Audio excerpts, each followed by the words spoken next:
Ladies and gentlemen, mamaya po ang laban ni Jimmy Pacquiao, anak ni Manny Pacquiao. Pero bago yan ang lahat, ang ating pong pag-usapan po sa ngayon ay walang iba po, kundi ang Duterte saga. Ladies and gentlemen, kahit pa sabihin natin na natalo si Duterte doon sa kanyang hirit na interim release, hindi pa tapos ang laban. Chill-chill lang, mga kaibigan. Lalo na, magiging good news ito sa mga nalulungkot na mga Duterte, na mga Maka Duterte.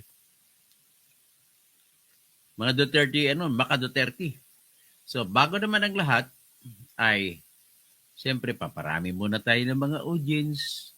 At bago na audience, ay, nais ko muna sabihin sa inyo na mamaya po, anong oras bang laban ni Jimmy Pacquiao? Alas 10 po ang laban ni Jimmy Pacquiao. Mamaya sa Amerika at mapapanood. So bago kayo dumalo ng rally, although hindi ko in-advise, ay manood muna kayo ng Pacquiao. Mamayang gabi na kayo, bukas ng gabi, mamayang gabi na kayo manood ng magra-rally. Anyway, walang kwenta naman ng rally kasi para lang naman yan sa ang rally nila, laban kay Sara. Anong klase? Akbayan? Si BBM ang may kasalanan, tinutulak nyo kay si Sara Duterte? Mga talaga kayo? Bayad kayo talaga ni Lisa Marcos, akbayan, ha? Si Risa Hontiveros, akbayan? Sikreto lang kayo, kinakausap kayo ni Lisa Marcos.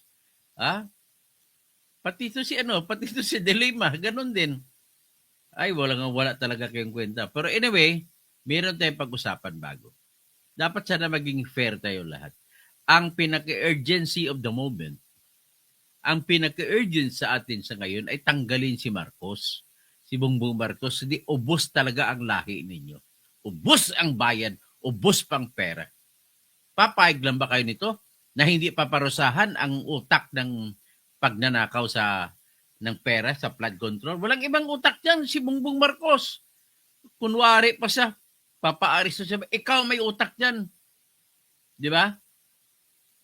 Wala ka na talagang wala ka ng moral ascendancy. Kaya pangit po yon sa mga military para sabihin ni protect me. Mali po yun, Bongbong Marcos, para sabihin mo, the military protect me. Hindi po, protect the nation, not you. Protect the institution, not you. Protect the office of the president, not you. Anong klase? Mula sa tatay mo, kawatan na nga tatay mo. Ikaw, kawatan pa rin. What your father did in 21 years in stealing the coppers from the coppers of the government, you did it only in 3 years. At saka yung anak mo ngayon, tinitrain mo pa. 3 years, 3 generations of thieves. Mga putang na mga hold-upper kayo ng mga pera ng bayan. Mga walang kwenta talaga kayo. O ito muna, si Tialpa. Hello, Boss Toto. Hindi ka makapunta sa year-end party ng Citizens for Governance. Kagabi hindi po ako nakapunta eh. Ang problema ko kasi, ito, alam mo na ang ibig sabihin. Dapat bigyan niyo lang po ako ng video. Ipipresent natin na video yung party ng Citizens for Good Governance. At saka anyway pala, nag-organize din ako ng tinatawag na mga senior citizens kagaya ko. Mga Council of Elders.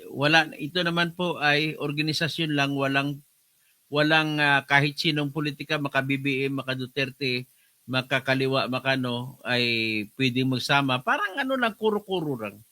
Tapos, agree to disagree na lang. Ang objective is, palit-palitan lang po. Ganun na kasimple mag-group. Parang group chat lang. Tapos, ang objective lang magpalitan ng kuro-kuro. Pagkatapos, walang pilitan. Hayaan mo siya kung kani-kanino siya susuporta.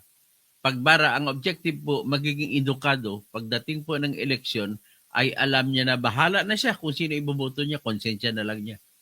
Pero naniniwala po ako sa pamamagitan ng edukasyon ay mababago at matatama yung kaisipan ng lahat. Pero sa ngayon, pag-usapan natin is ito po, si hindi sabi ni Duterte, hindi pa tapos ang laban. Meron pa. Hihirit ulit. Nag-interim release si Duterte.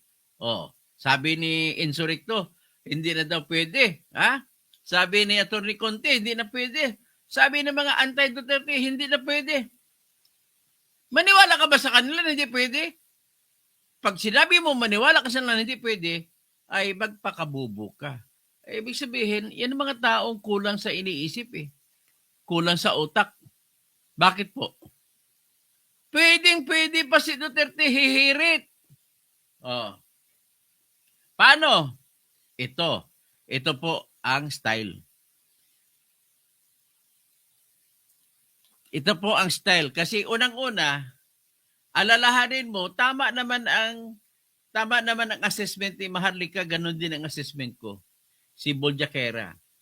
Na kulang po ang ebidensya talaga, sa totoo lang, kulang ang ebidensya ni Atty. Kaufman para suportahan ang kanyang theory na hindi flight risk si Duterte.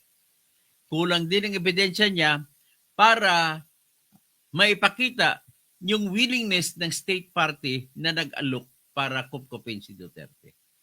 At kulang pa ang ebidensya nila para sabihin na maaawa, may karapatan si Duterte para kaawaan. So yan naman ang assessment ko. Which is, I do believe, ganun din ang assessment ni Maharlika Boljakera. Kahit hindi siya abogada, nakita ko matalino siya sa pag-analyze. Kahit si Atty. Harry Roque, ganun din ang kanyang analysis sa tingin ko talaga.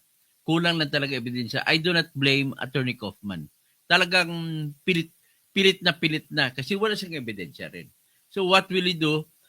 No one can argue with evidence. Ganun talaga ang kaisipan ng mga abogado. Kahit nung abogado ako, kahit anong galing ko, kung wala talaga ebidensya ang client ko, tatalo ako. Not all my cases won. Ganun lang ako simple. Basta, kung may ebidensya lang ako, then I can rest assured na mananalo yung kaso na hawak ko. At ipaglaban ko ng pupukan yan. Pero ito naman, ang pag-usapan natin kay Digong Duterte, maaari pa ba siyang humirit? Ang tanong. Ganda ng tanong yan. Maaari pa ba siyang humirit? Ang sasagot ng hindi, bobo. Ha? Ito naman, pag sumagot si Atty. Conte na hindi, bobo siya.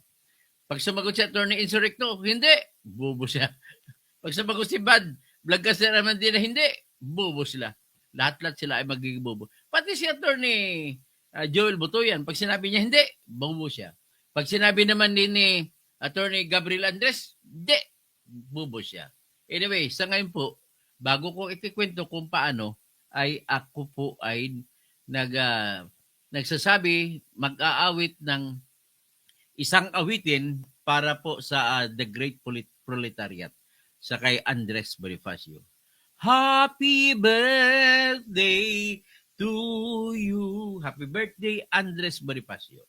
Ikaw po ang nagpunla ng kaisipan para magiging matapang ang ating mga Pilipinong mga makabayan. Ganun po. So, ang pasensya na sa mga Kabitenyo, pero kung ako tanongin nyo, ang kasaysayan natin na nagsasabi na maraming ginawang katraiduran si Emilio Aguinaldo.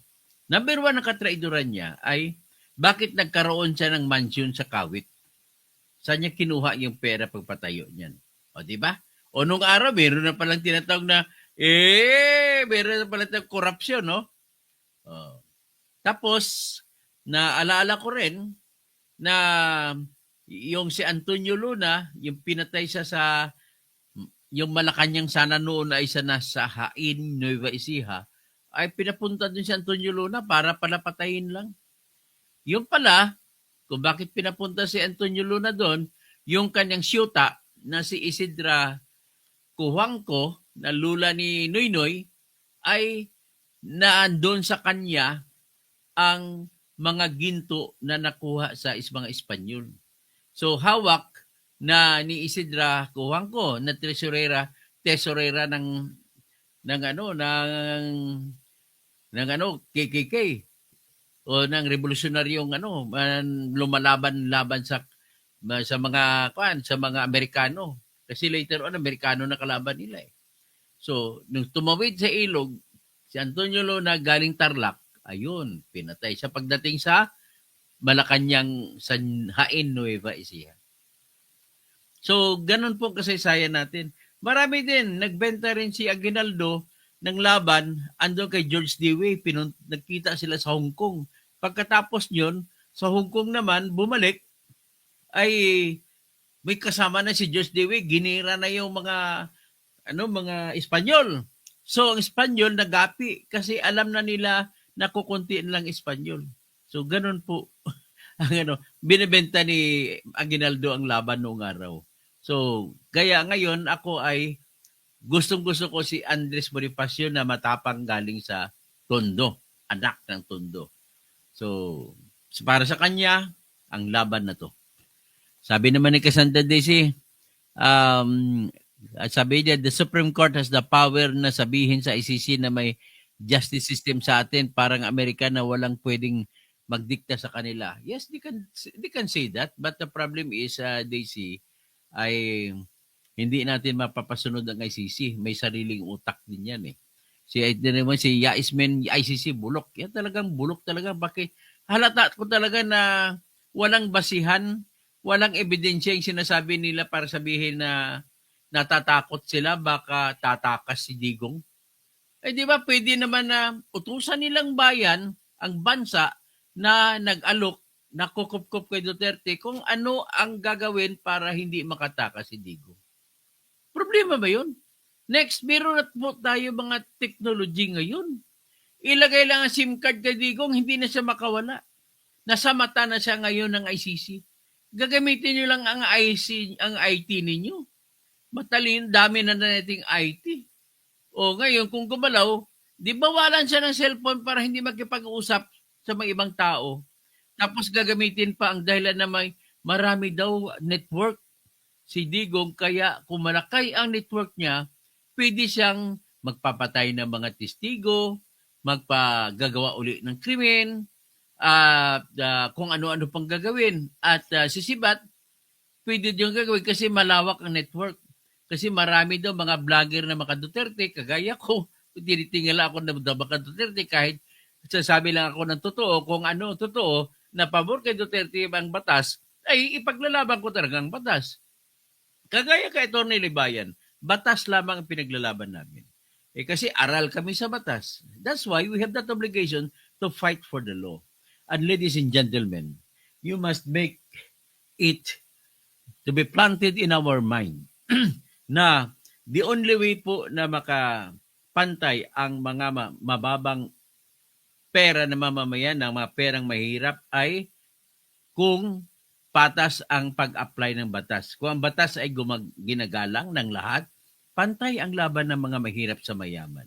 Ganun po yun ang aking pinaglalaban dito. Kaya pinaglalaban kong batas na kahit sa ikaw ay guilty, may batas din nakakampi ka doon. Kaya hindi pwede po na ibaliwala just because na maraming pinatay si Digong. Halimbawa, sa tingin nyo, ay ang totoo naman pumatay dyan, mga pulis, hindi naman si Digong. So kung marami sa tingin, nagalit kayo mga namatayan, ano ang gagawin natin? Wala na bang karapatan si Digong na maprotektahan ng batas? O ang batas po sa atin nagsasabi, sa Pilipinas, ang batas number 1 na pinaglalaban ko talaga. Yung batas na nagsasabi na walang sinuman sa Pilipinas ang maaaring hulihin na walang utos ng korte natin. So, hindi pwede yung korte ng ICC. Hindi pwede ng Interpol. Kaya, nung kinidnap nila si Duterte, pinatapon sa The Hague ay kidnapping yon. That is a violation of, number 1, Section 2, Article 3 of the Constitution that says, warrant of arrest or search warrant shall issue only upon determination of provable cause to be determined personally by the judge. Personal ng judge natin. Upon examination under oath of the complainant and the witnesses he may produce. This and describing particularly the things to be seized and the things to be searched and the things and persons to be seized. Ganon lang ho kasimple yan. Hindi mo pwede mababali ang Constitution. Ang Constitution natin po ay mas mataas pa sa international law. Ang international law, pagdating sa Pilipinas, ay kapantay lamang ng batas natin yan. But any international law cannot be higher than the Constitution. Ang Constitution na batas na saligan ng lahat ng mamamayan, kasi ginawa talaga ng mamamayan yan, bumuto-buto ang lahat ng mamamayan para sa Constitution, ang gumawa ng batas ng Constitution ay mga tao mismo. Kaya sa pamamagitan ng pagbuto-buto. Because of that, bawal talaga yung ginawa nila na walang warrant of arrest. Kinuha lang nila, binitbit, ipinasok sa Gulfstream, sa eroplano ni Saldico. Alam ko naman kay Saldico na eroplano yun, ang ginamit nila. Pinadala doon sa Diheg. Pagkatapos, ang taong naghatid doon, na si Marcus Lacanilaw, ay binigyan pa nila ng pwesto. Hepe ng Land Transportation Office. Bawal po yun sa batas na wala kang warrant of arrest. Ngayon kung titingnan mo naman sa batas ng ICC o Rome Statute, nag-utos siya kapag may inaristo na tao dahil sa ICC na warrant of arrest, inuutos ng Rome Statute na dalhin sa lokal na korte ang inaristo at hayaan siya na makahingi ng remedyo sa korte na yan. Ang mga remedyo na yan, pwede siya makahingi ng pensa, pwede siya makahingi, kukontrahin niya, pwede siya questionin niya kung tama bang ang warrant of arrest. Dito, hindi ginawa ni Bongbong Marcos. Si Bongbong ang tao sa likod na yan. Napakagago mo talaga. Hindi ka patas kung lumaban. Traidor ka talaga ka. Ngayon, tinapon na niyo doon. Kaya, antayin niyo lang kung ipanalangin nyo lang na hindi si Sara Duterte ang mananalo pagka-presidente sa sunod. Ako lang mananalo. Kaya tatakbo din ako. Kung ako mananalo, kakasuhan ko rin kayo. Tapos, ang mangyari niyan, kung ibang tao mananalo, sigurado po tatalab na ang kaso na illegal arrest, kidnapping, ang mangyari sa inyo mga kaibigan. Sino dyan? Si Nick Torre, kababayan ko. Kababata ko pa. Tapos si Jeromel Marbil. Tapos si John Vic Remulla. Tapos si Bonjing o Boying Remulla. Kasama si Gibu Teodoro. Kasama si Eduardo Anyo.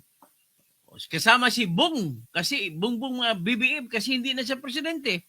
Pwede na siya ikulong ng habang buhay po ang parusa ng kulong na yan.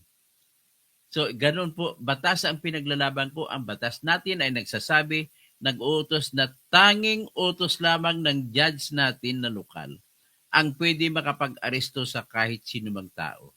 Kaya sinasabi nila Republic Act 9851, hindi nila pwede gamitin yung term sa Section 17 na surrender. Kasi bakit? Tanging batas utos pa rin ng konstitusyon nagsasabi nadadaan kayo sa korte bago nyo isurrender ang tao, ipahuli nyo muna sa korte. Ang korte nag-utos. Kaya dapat si Bato hindi siya nagtatago eh. Huwag siya matakot eh. Pero anyway, having said that, ang sinasabi ko lang dito ay hindi pa tapos ang laban. Hihirit pa si Duterte. So, ang anong bang hirit? Ano bang ihirit niya? Gusto niyo mahulaan kung anong magiging dahilan? Paano hirit? Anong basihan? Ganito po yun. Di ba tandang-tanda ninyo na may inutos ang pre-trial chamber ng International Criminal Court na mag-undergo ng tinatawag na medical examination kay Duterte para malaman kung ulyanin na ba siya o hindi. Ngayon, hindi pa nagawa ang examination. Pero binigyan sila ng deadline ng International Criminal Court na hanggang December 5, dapat tapusin nila ang examination. So confident naman si Attorney Kaufman, sabi niya, confident naman siya na talagang ulyanin na ito si Digong Duterte. At kung ulyanin na siya, yan naman ngayon ang gamitin niya dahilan para hihirit uli ng interim release. Gets mo? O, ganun lang ako kasimple. So, the success or failure of the second attempt relies on whether or not the examination, medical examination being undertaken on Duterte will show that Duterte is not fit to trial. Yan.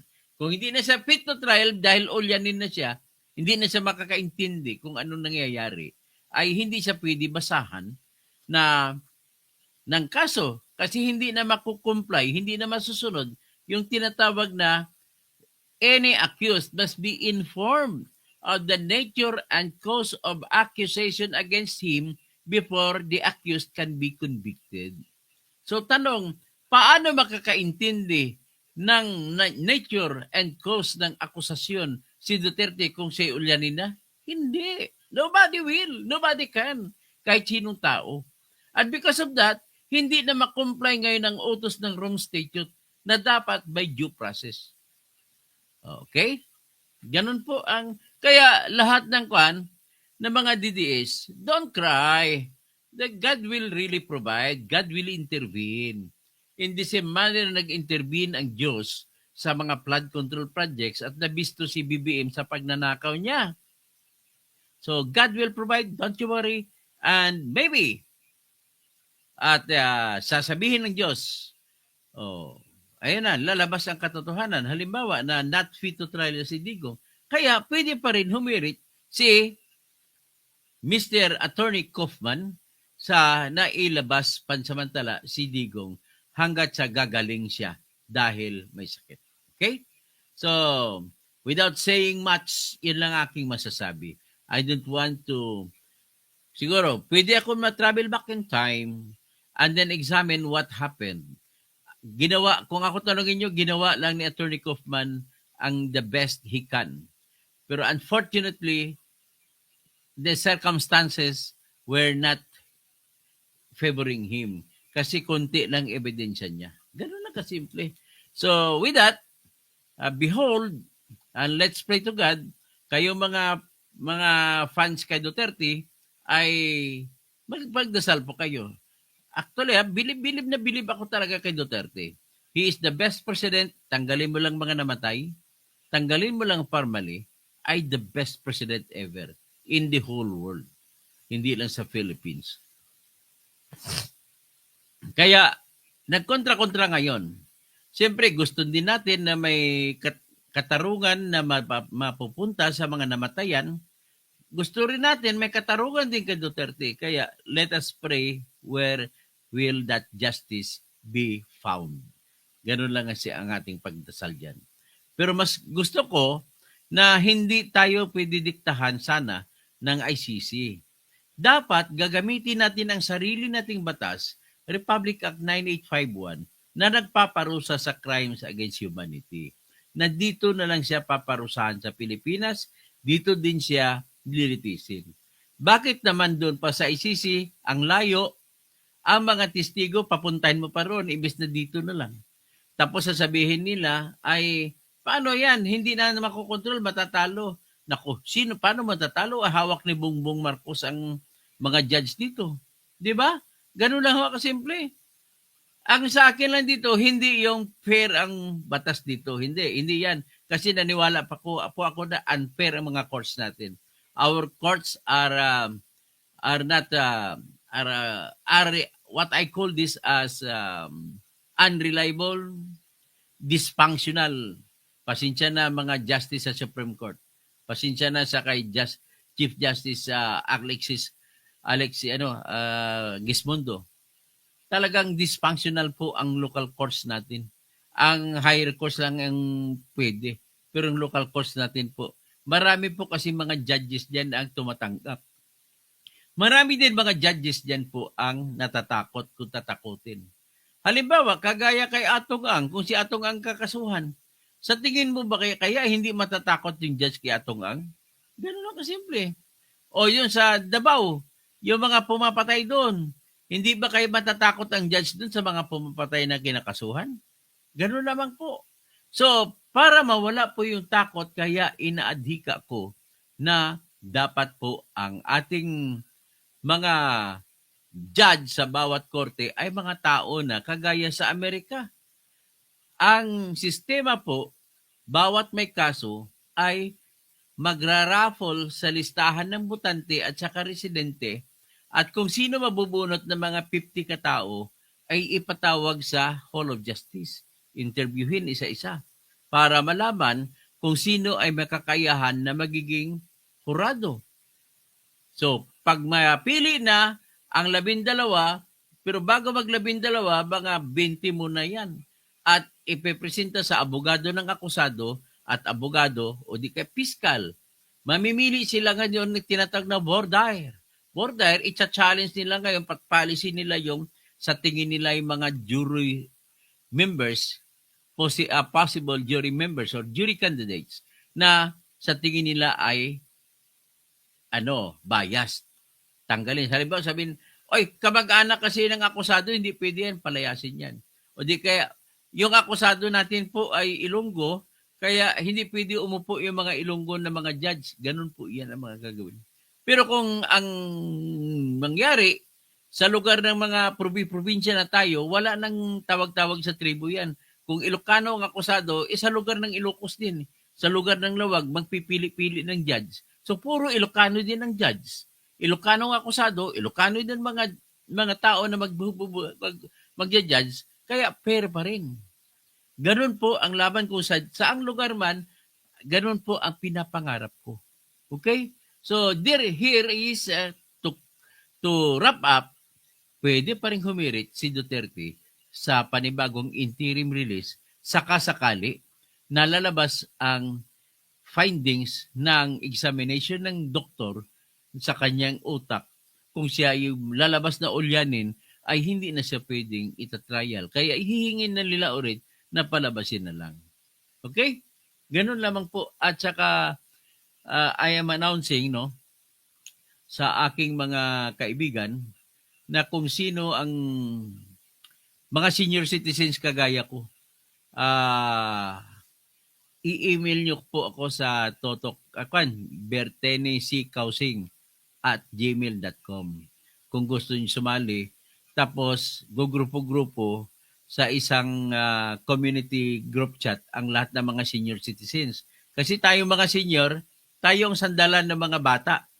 Mas dahil sa karanasan natin, tayo mag-usap-usap ng kuro-kuro sa mga issue at magkaroon tayo ng halimbawa ng every month, magkaroon tayo ng position kung anong gusto natin. Pero welcome lahat po, kahit na maka-BBM ka, maka-Duterte ka, maka-Gloria, maka-Tulfo, lahat-lahat po, welcome. Kung ano mang reliyon mo, welcome. Muslim ka man, Katoliko, Iglesia ni Cristo, Lutheran Church, kung ano ba, Presbyterian, lahat-lahat. Tapos, open ang discuss ng issue.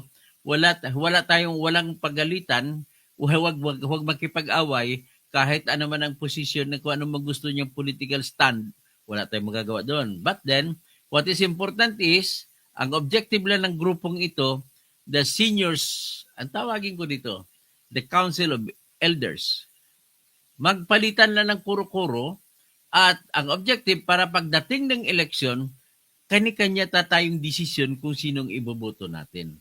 Base po sa mga impormasyon sa mga kuro-kuro na nakuha mo impormasyon na nakukuha mo sa kuro-kuro, yan po ngayon ang maglalagay sa isipan mo kung sino iboboto mo. At least ma-expect mo sa loob ng kuro-kuro na awayan na sa debate, ay makakakuha ka ng tinatawag na ideya. Okay? Kung sino lang po papasok, never mind, kahit 10 lang kami, 20, eventually we will reach that out. Tapos, ini-encourage ko rin na mag-join tayo sa Citizens for Good Governance. na pinangungunahan ni Mayor Magalong. Okay? At sana naman ay na-attend na sana ako ng party nila. Hindi ako nakadalo kasi alam mo naman, wala tayong ganito. Okay? So hanggang dyan lang muna at magandang umaga po sa inyong lahat.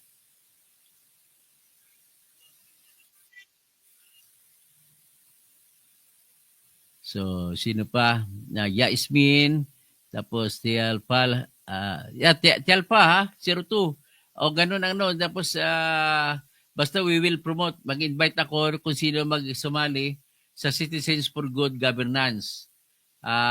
Para dadami na tayo, para naman ay magkaroon tayo ng decision making din pagdating sa election mga bata. Kasi yung isang grupo mga na inorganisa ko, mga senior citizens naman yun. Okay? So, Cassandra Daisy, 6681. Attorney, bakit hindi inantay ni Kaufman ang result ng psychological test ni Digong bago pumunta sa laban? Ano kasi, bago pa po nagkaroon ng problema si Digong sa pag-iisip, ay naisampa na yun ni Attorney Kaufman. Kumbaga, nagkataon lang na mayroong issue sa ganon nung habang nilalaban niya yung tinatag na interim release. Si Alpha, basta walang bardagulan, civil lang. Tama po kayo, tama po. So, Cassandra Daisy, 6681, Maharlika made a point na hindi handa si Kaufman sa evidence niya na walang kakayahan si Digong na tumakas. Si Alpha, yung ICC, bulok. Oh. Tapos, Ophelia, Ophelia AA, Ophelia A, .p, .taipan. Ikaw ang maayos na mailuklok na senator this year. Titingnan na lang po natin. We cannot claim to be the good, the better, and the ugly. Ismin, nagtataka po ako bakit meron pa rin naniniwala kay Bangag kahit madami ng ebidensya, attorney. Oo nga, nagtataka nga rin ako, diehard di BBM kahit ninakawan na tayo. Sobrang hindi ako makapaniwala. Talaga. Si Alpha 02, ICC, ginawang basihan news article. Oo nga eh. Yan ang ayaw ko doon ba? Wala, hindi naman ebidensya yung news, yung kwento, mga marites lang ng mga newspaper sa atin, yung pinagbasihan. Okay. Si Alpha 02, evidence nila, news article, Cassandra Daisy. Sa December pa pala lalabas ang result. Bakit ba pumunta sa war? Okay. Yung nga eh. Hindi naman kasi sabi ko nga, Daisy, ay nauna na itong hiniling. Hindi pa ito bigla na lang lumabas itong issue ng maging ulyanin niya. So Ronald Jonyo is 2Q. Dalaw muna para malapit na pumunta sa impyerno para palitan si Satanas. Talagang galit na galit si Ronald Jonyo kay Duterte. Ophelia P. Taipan, sabi ko nga kay Attorney Patakas at Tikon na pwede pang mag-request ng interim kasi magpa-interview sa media na tapos na, wala na. Tapos Joseph Bintosa, dumami ang larong magnanakaw sa siyabong droga na nakakainis. Okay? Evangiography. Baka na hindi tapat sa mga Duterte ang mga abogado ni Duterte.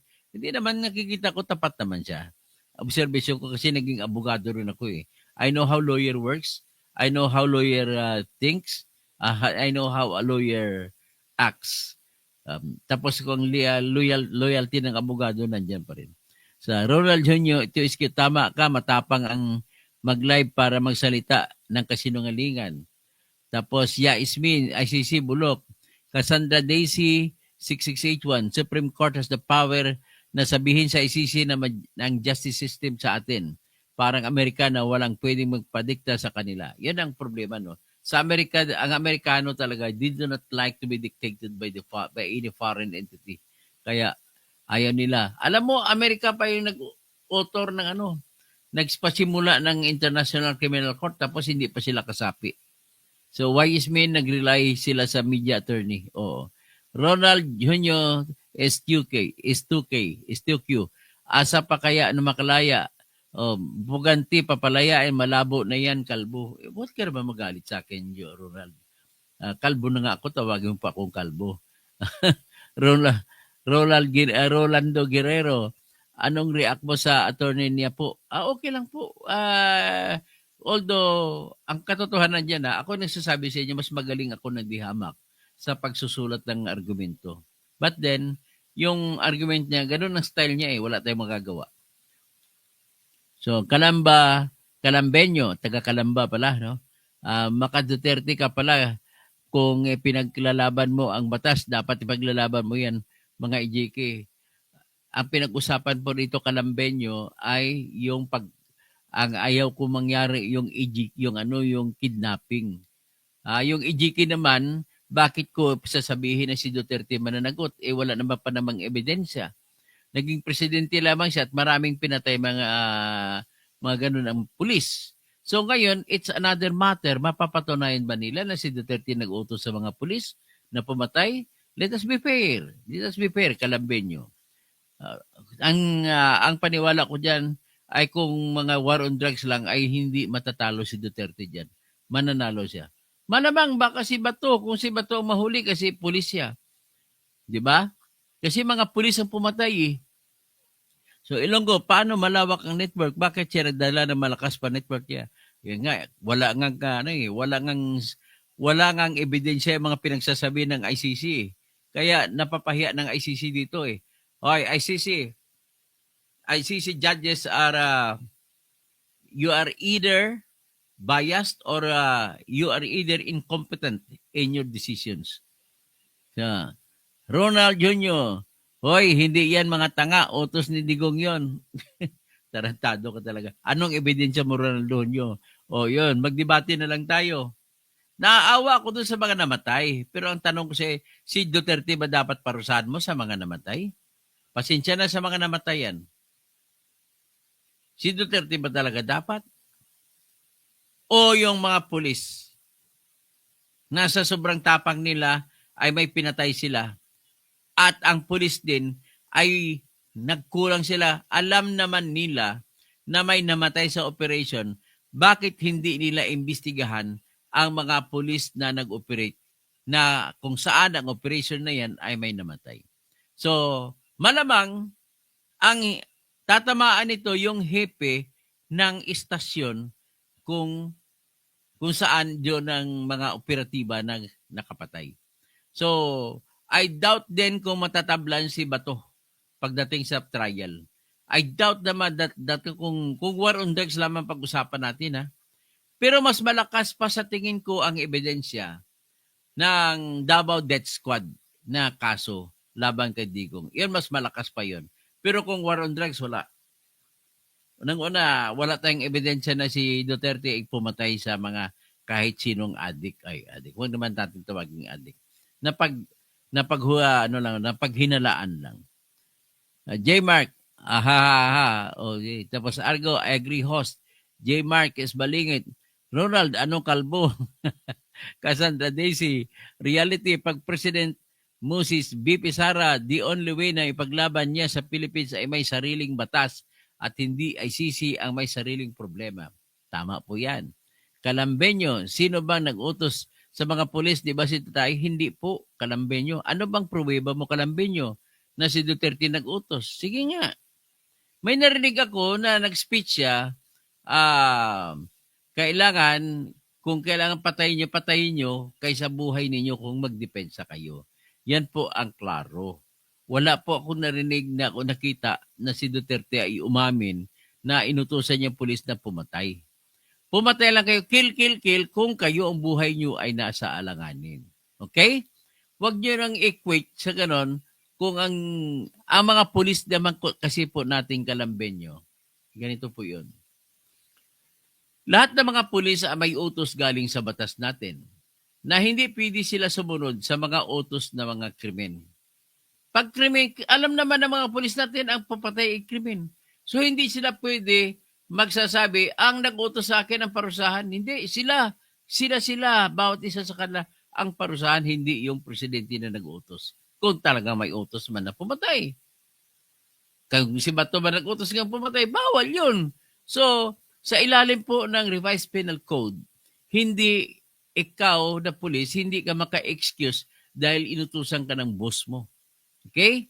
So, Ismen, attorney, naniwala po ba kayo na nakipagsabuatan ng ICC sa bangag?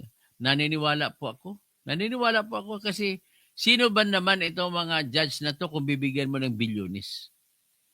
Ang naniniwala ko, Trillanes, hindi ko sinasabi na totoo ito. Sinasabi ko lang, Trillanes, na naniwala ako na ang biyahe mo doon ay mag-abot ng suhol. Sinusuhulan mo mga taga-ICC na mga judges para dito hindi palayain si Digong kahit wala ng jurisdiction ng ICC. Ronald Hunyo, hi, saan ka nakatira?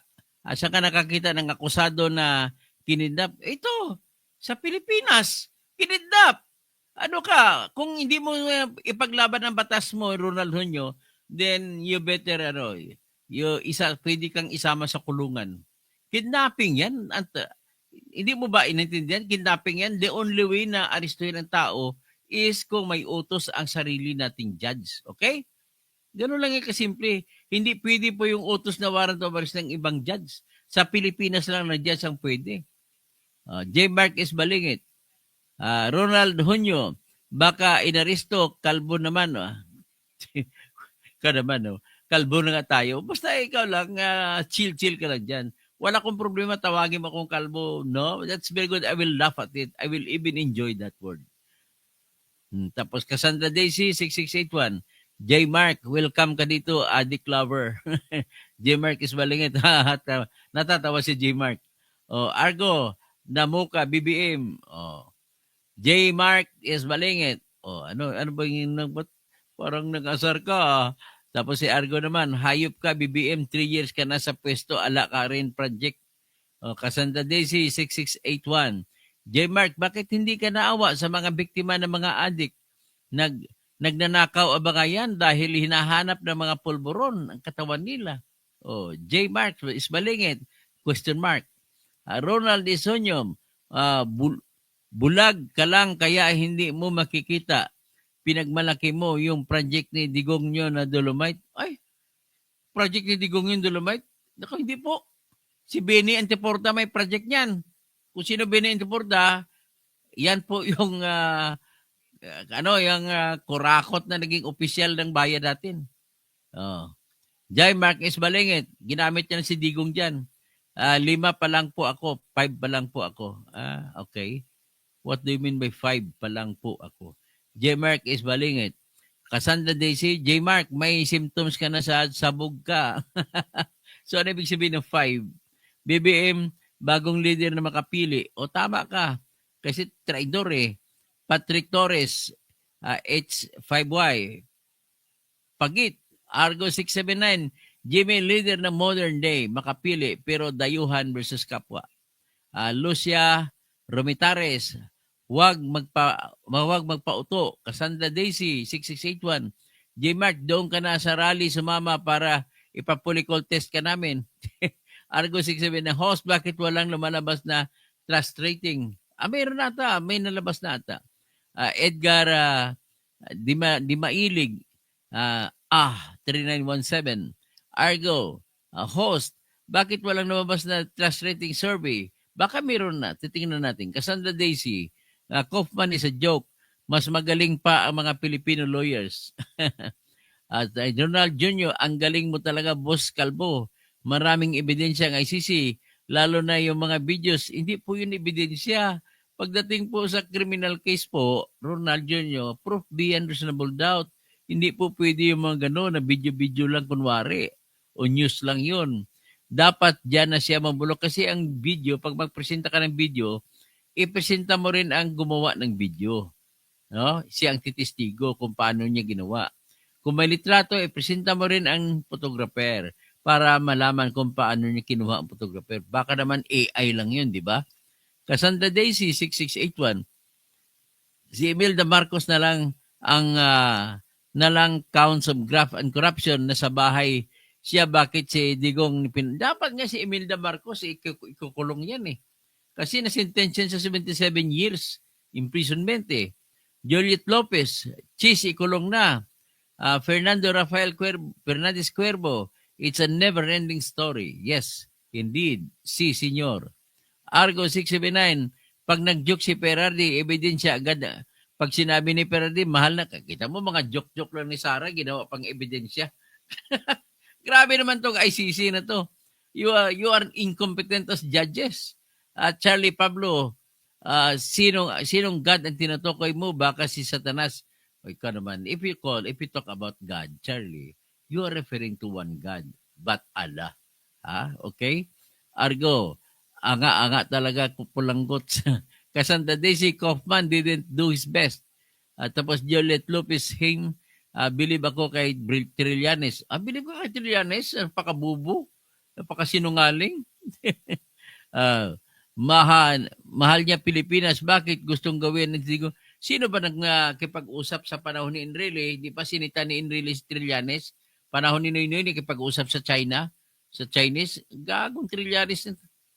Argo, pinipili lang ng pulanggots ang mga sinasabi ni Perardi. Pag against kay Perardi, totoo daw. Pag pabor naman, hindi daw totoo. Yun. Good morning, Dr. Toto. More power to you. Halata naman, lahat ng mga pagnanakaw nyo, tinuturo nyo, nagmula nyo sa mga Duterte. Kakahiya kayo. Jolette Lopez, walang batas dito. Ilonggo, bakit medical examine pa si Perardi dito pa lang sa Pilipinas? May mga nurse na, hindi kasi nandoon po siya Ilonggo sa sa ICC. So, hindi pa nalaman na may sakit pala siya. Doon na lang nalaman nung nasa ICC na siya. Kaya, doon kukuha ang ICC ang mag-utos kung sinong doktor ang mag-examine sa kanya. Okay? Roger Inforsi, hindi fair batas dito. Argo, Pink Lawans, kain suka sa Marcos. Cassandra Daisy, look at America. They don't allow their citizens to be bullied by any country. Okay. Tama, dapat ganun tayo. Edgardo Dimalig. Magtigil ka na, Mr. Kausing. Noon saludo ako sa iyo. Ngayon, kakasuka ka. Magkano ba?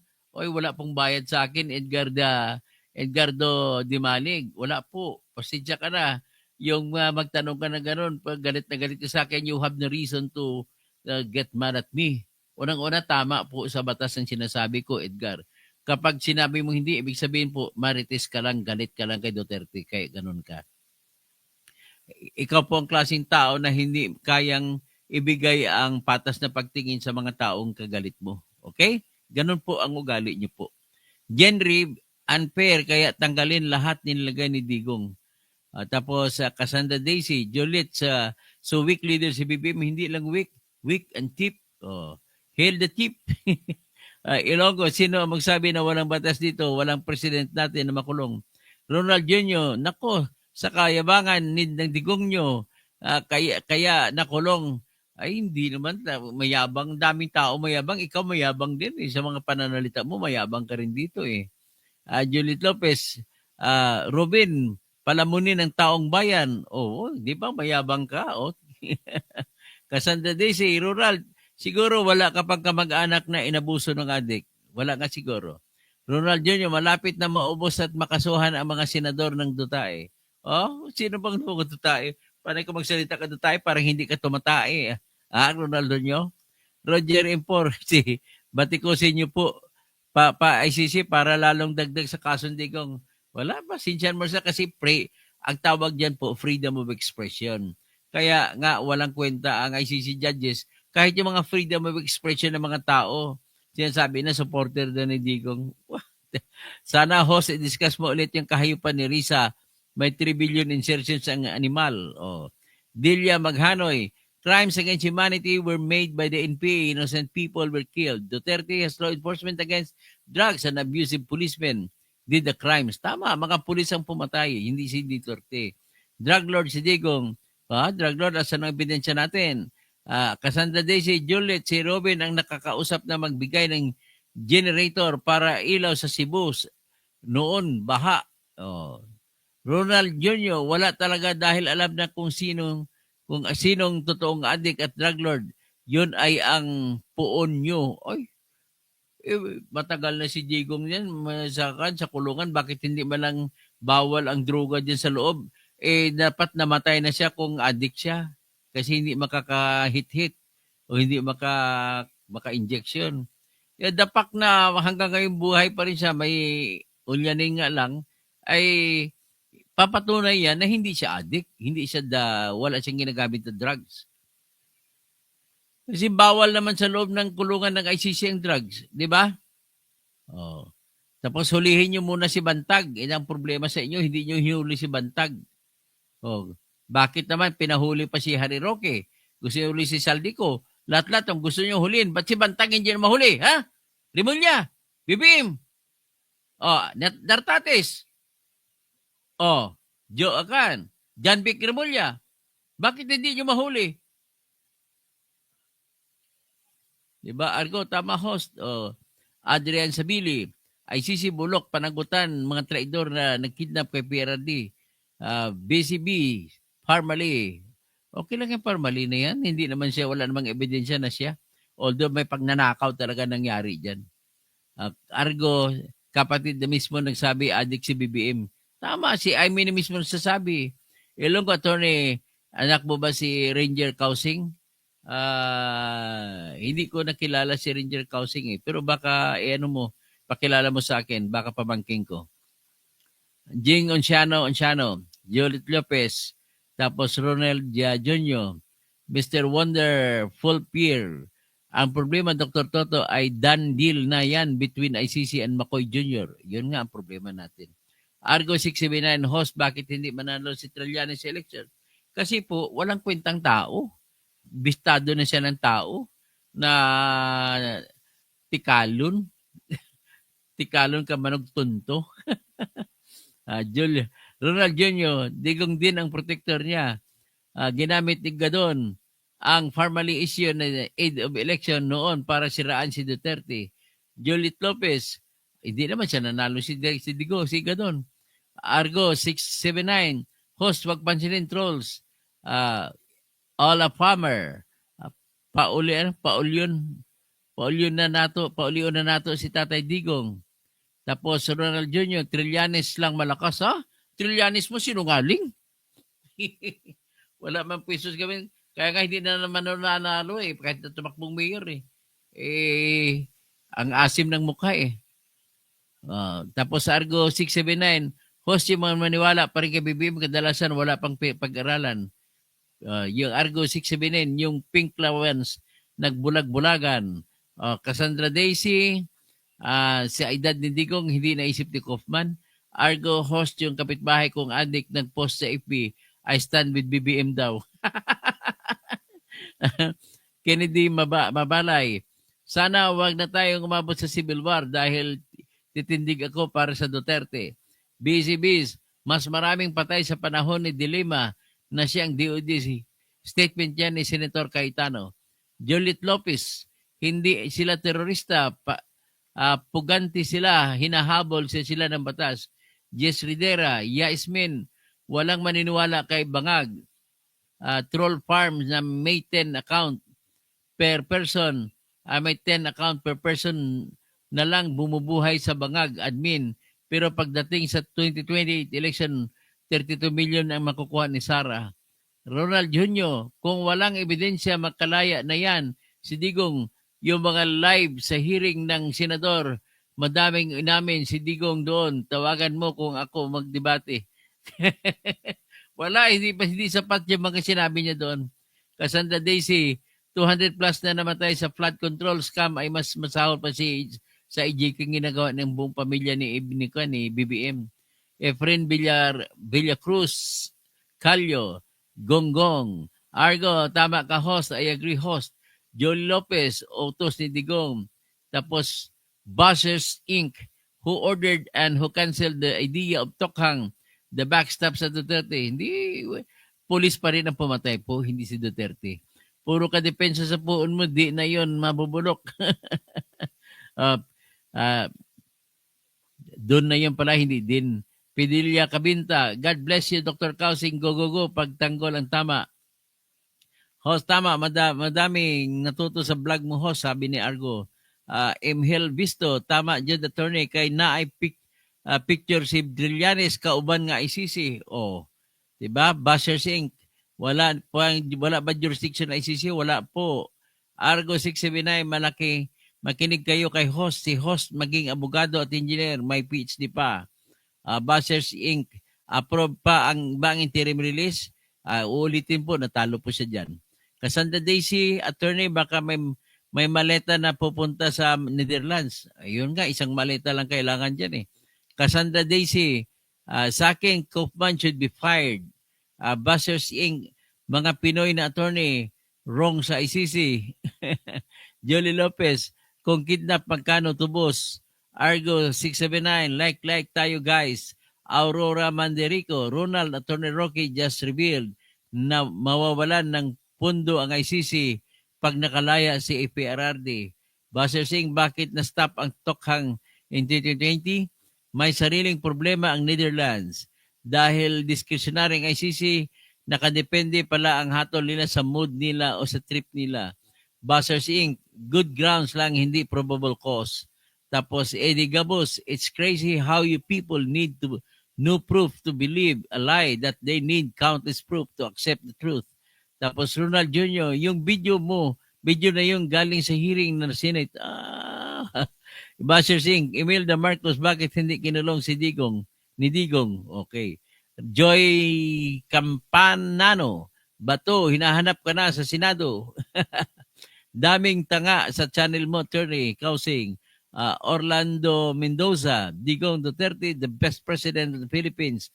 Kahit anuman ang kahinatnan ng case niya, lintik ng ICC. Argos, salamat host sa pagiging patas. Cassandra DC, you are the best attorney, Toto. Salamat po. Argo, hindi umubra trolls kay host. So, Marian Nilozano, the best president si EPRD. Tapos, Vernon Montales, Dr. Toto, anong nangyari sa iyo? Dati nagalit ka sa mga Duterte. Dati yon. Pero ang pinag-usapan ngayon, yung pag-aristo, mali. Mali sa batas ang pag-aristo. Siyempre nagalit ako sa kanya, naming namatay. Pero nung hinuli siya, mali naman yon. Kaya galit ako doon sa nanghuli.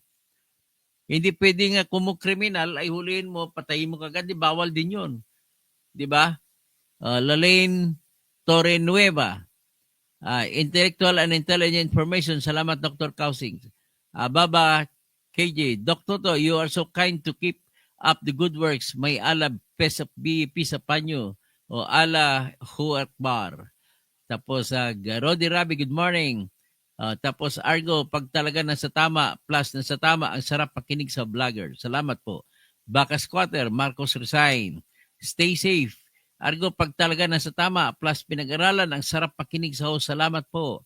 So, Mary Honey Torrevillas, sadyang laki ng ulo niya, parang walang laman, Dr. Toto. Ganun ba? So, Rodi Rabi, Jerry, kawawa ka naman, Toto Kausing, bigla ka naging Duterte. Parang nakuha mo simpatiya ng mga DDS sa eleksyon.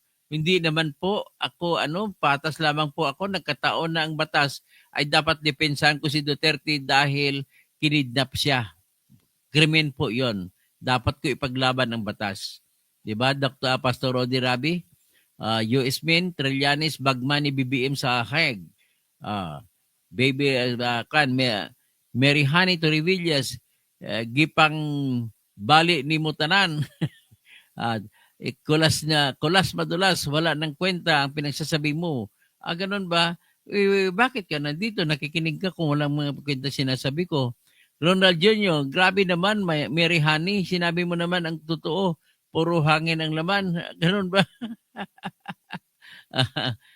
Pangbali na kayo eh.